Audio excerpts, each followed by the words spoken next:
Hey, it's Bill Gross, and welcome to my weekly real estate market update, where I review both the current news as to where we are by looking at statistics, and then tear apart the bad news that's trying to distract you.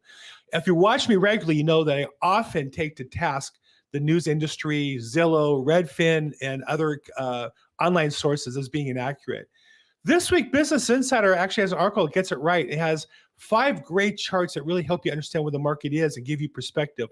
We'll take a look at that, but before we do that, let's get clear on where the market is and get an update on the actual market statistics. Now, the basics of it, the word economy is you have buyers and sellers where they intersect. That's where the market is.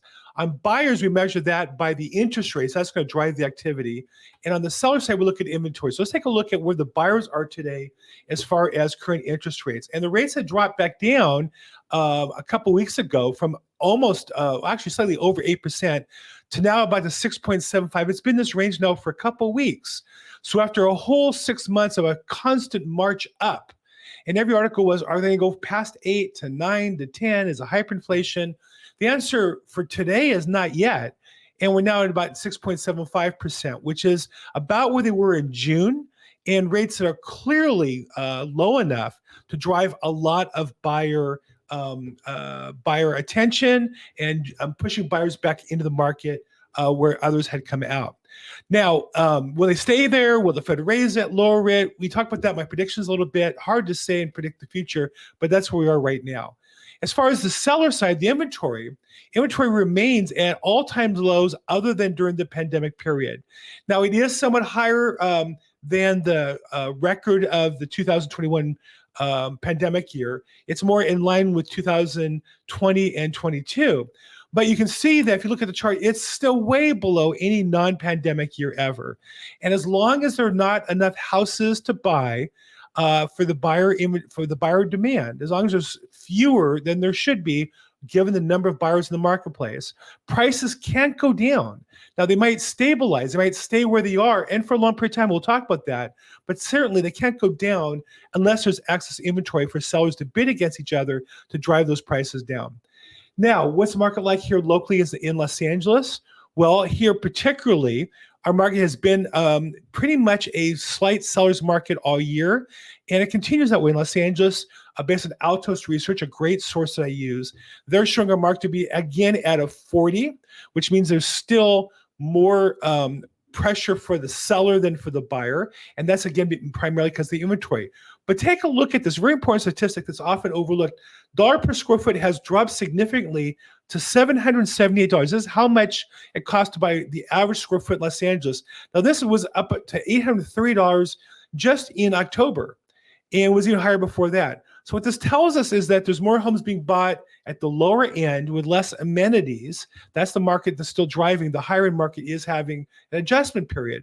So this market is slightly softening, but still you would rate this market today to be a seller's market. Let's take a look at the industry news. And one of the interesting headlines I saw this week was regarding reverse mortgages. Housing Wire had an article, the 3 biggest reverse mortgage news stories of 2023, and 2 of those were companies going out of business. And what this means is for those people who've not looked into a reverse mortgage or secured one, those doors are getting tighter to get into because there's less and less competitors. The margins are getting thinner. They're based more on refinancing than purchases. And therefore, like all refinance companies, their business is dropping and companies are falling out tremendously. So reverse mortgages were a great tool.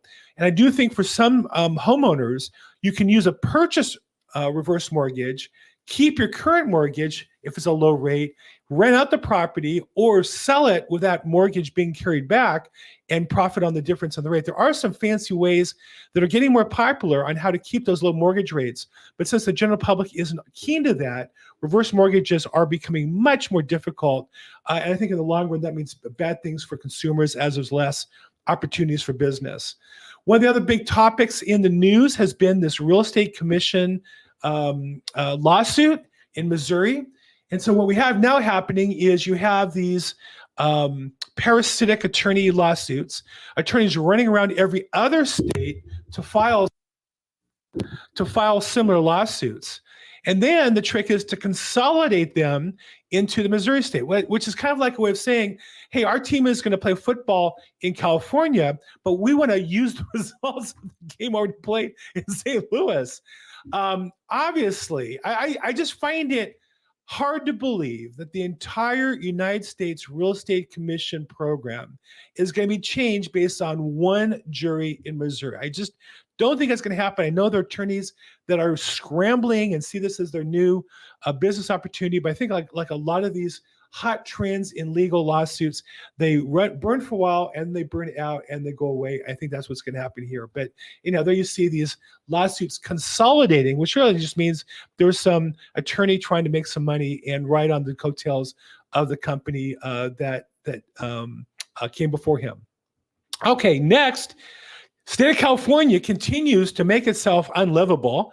The latest, the LA Times says, California just banned crime-free housing. Here's why other states should too.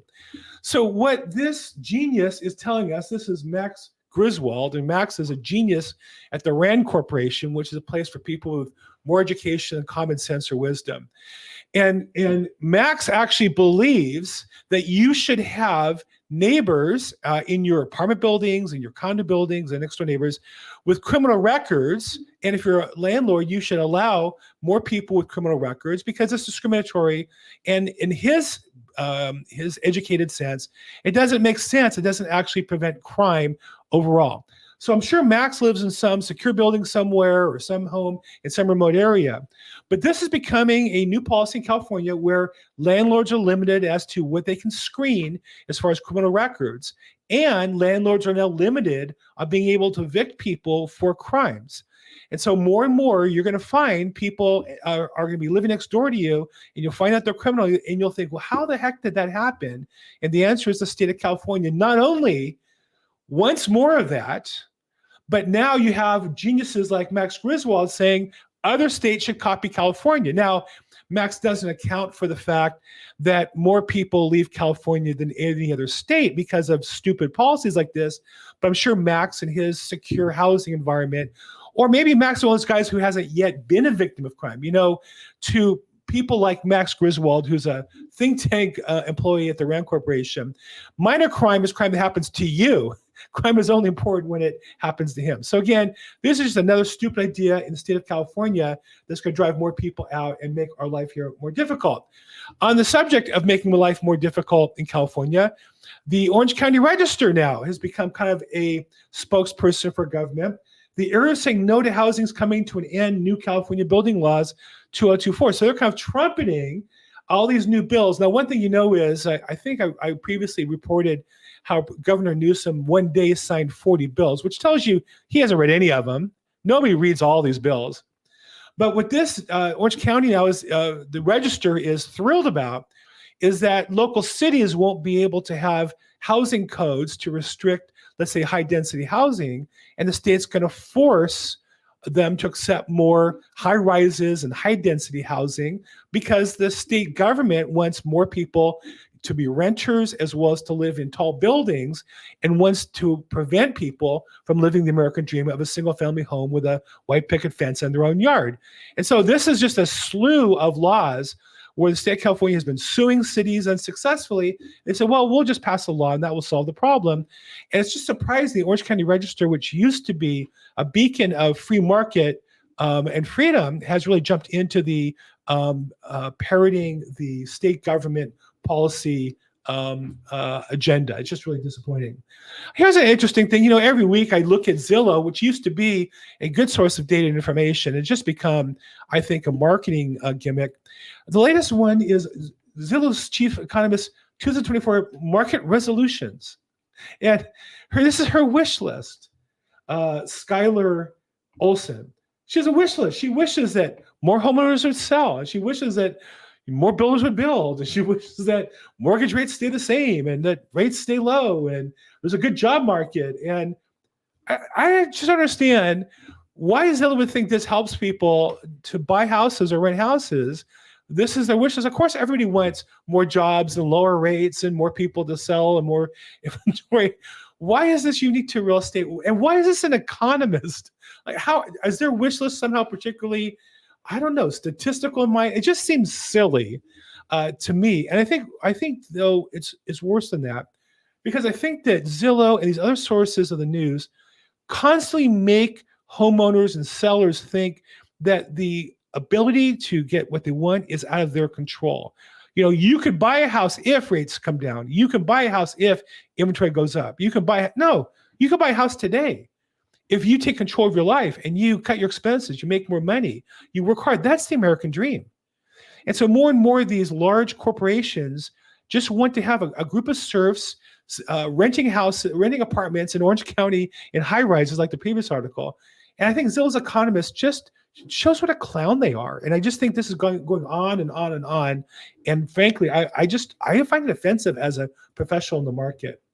Now, I do often take the news to task. This was a great article written in Business Insider by Phil Rosen, and the state of the U.S. housing market in 5 charts. So we'll go through the 5 charts, but I do want to say when I did research who Phil was, and I clicked on it, and it turns out, oh, look at this. Where is it here?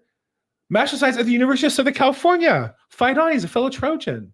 So no wonder now I don't know, he's particularly experienced in real estate, but he did some research, and I think he came up with what I think are really 5 charts that do give us great perspective. And since it's the end of the year or the beginning of the new year, let's take a look at them, because I do think it will help us understand where the market is. First chart, affordability index.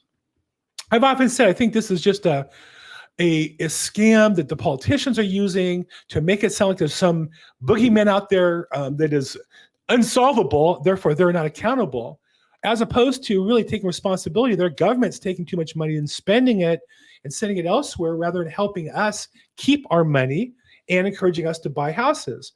And take a look at this from a historical perspective, though. This is 1981. I'm sorry, right here is 1985. 30 years worst affordability in my entire career almost. The affordability has been better and now has dropped just in the last 2 years. That's been the disaster of the post-pandemic period.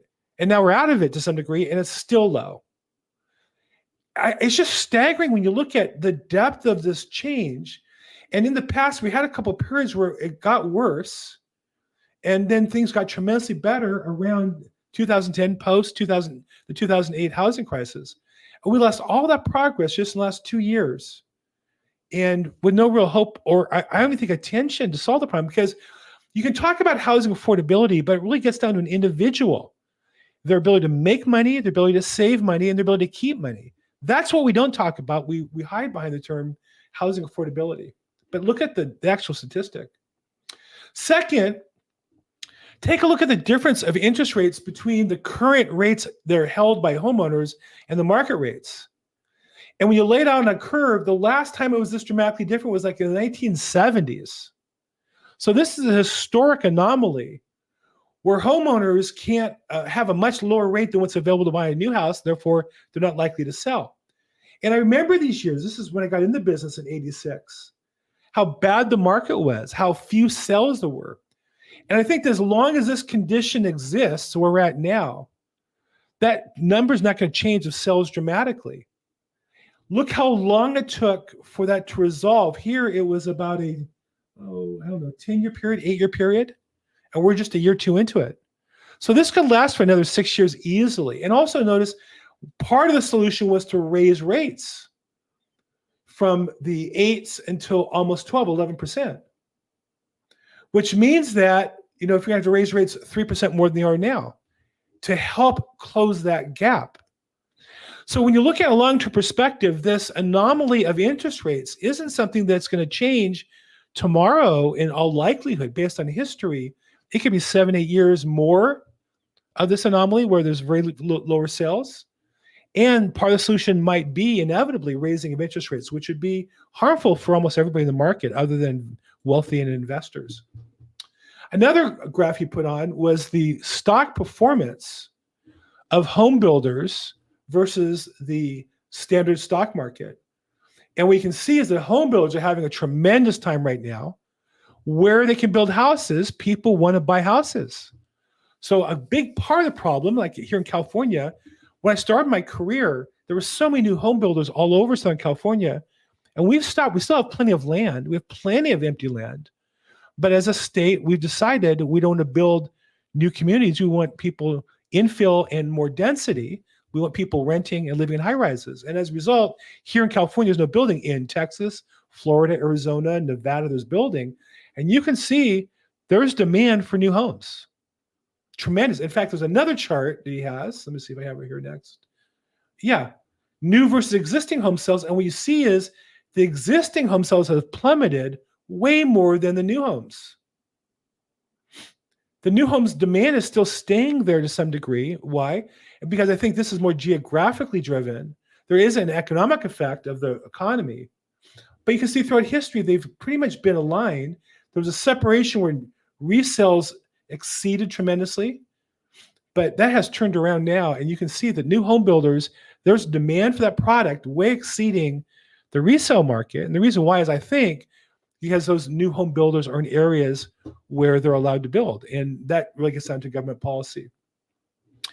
And then the last chart he had, I thought was excellent, was the multifamily serious delinquency rate. And you can see that these numbers have last been seen in the housing crash. These are multifamily apartment buildings and delinquencies. And what happens now is you have people who bought multifamily buildings, and they wanted to improve them. So they got a bridge loan, or they bought it with like a 5-year loan. They're going to improve it. And now it's time to refinance that loan, and the rates have jumped up, and they can't afford to do it.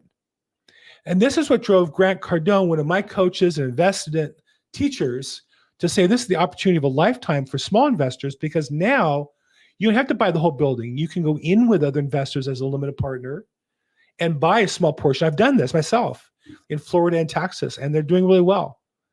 But this is a number that, the graph has gone up. It might continue to go up, but it really portends, I think, tremendous pain in the investment world of multifamily. And where there's pain, there's opportunity for investors to take advantage of it. So again, I think there's some good perspective on the real estate market going back over a period of time. So at the end of the day, what should you do? Well, it depends on what you're looking to do. If I can help you, if you're looking to buy or sell, let's get a plan together that works for you and helps you get the results you want. I'm Bill Gross. I'm on social media at Bill Gross Probate, or call, text, or email me. If you like this video, please like it. Watch the next one in the series if you want. And as always, make today your best day ever. Thanks so much.